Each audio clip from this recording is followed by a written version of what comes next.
C'est jeudi à l'aéroport de Montmagny et sous la gouverne du ministère des Transports du Québec qu'une simulation d'accident d'avion avait lieu afin de tester la mesure d'urgence en collaboration avec le service incendie Magny-Montois, les ambulanciers locaux ainsi que la Sûreté du Québec.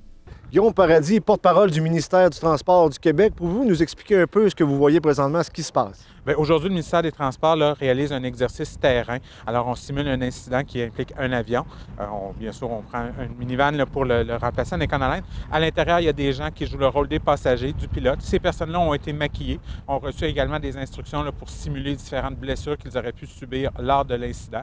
Et puis, actuellement, les services d'urgence qui se déploient sur les lieux pour apporter les secours nécessaires aux passagers de l'avion. Est-ce que c'est une première à Montmagny, un tel exercice? C'est des exercices qu'on doit faire aux 4 ans. Le ministère n'en a pas fait ici jusqu'à présent, alors c'est vraiment une première. Aujourd'hui, on va vérifier si notre plan fonctionne bien et puis si on doit après ça apporter des corrections, modifier le tout, bien on va le faire. Là, on a les participants, on a les ambulanciers de l'hôpital de Montmagny, on a également le service incendie de Montmagny. Est-ce que la Sûreté du Québec est également présente? Il y a des gens de la Sûreté du Québec.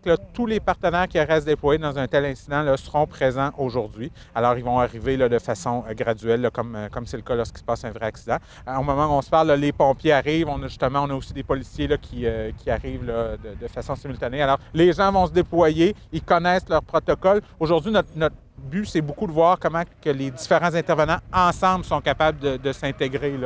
Alors, nous, on veut vraiment voir le personnel du ministère comme gestionnaire d'aéroport, les pompiers, les ambulanciers. Est-ce que tout est cohérent, tout va bien? Et puis, si on doit, après ça, modifier notre plan, on apportera les correctifs nécessaires. Dans le fond, le coordonnateur de la simulation, c'est le ministère. Oui, ici, on est sur un aéroport du ministère. C'est le ministère qui est coordonnateur.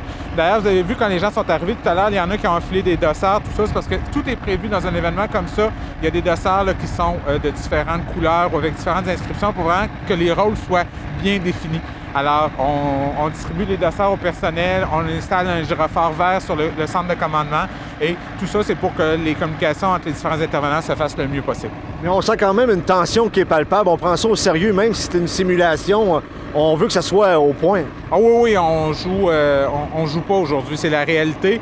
Pour tous ces gens-là, ils connaissent l'importance de se pratiquer le plus fidèlement possible pour que la journée qui arrivera un vrai accident, ce qu'on ne souhaite pas bien sûr, mais que ça ne soit pas nouveau et puis qu'ils puissent intervenir le mieux possible. C'est des situations qui sont quand même assez rares. Fait que c'est un événement où ça nous permet de bien pratiquer, bien mettre en place nos protocoles. Puis si on fait des erreurs, c'est le meilleur moment pour les faire, pour ensuite pas les faire sur le terrain en situation réelle. Monsieur Paradis, est-ce que ça s'est déroulé comme vous le pensiez? Bien, aujourd'hui, ça s'est bien déroulé. On a vu tout ça. Bien évidemment, je ne suis pas un expert. À 13h30 cet après-midi, les intervenants vont se réunir, vont discuter de la situation, puis vont voir si tout s'est bien passé, puis qu'est-ce qui a accroché. Et puis après ça, on pourra arranger nos plans en conséquence. Bien qu'il s'agisse d'une première dans la capitale de Loi-Blanche, un autre exercice similaire devrait avoir lieu en 2019 à l'île aux Grues. C'était José Soucy pour CMA TV Nouvelles à Montmagny.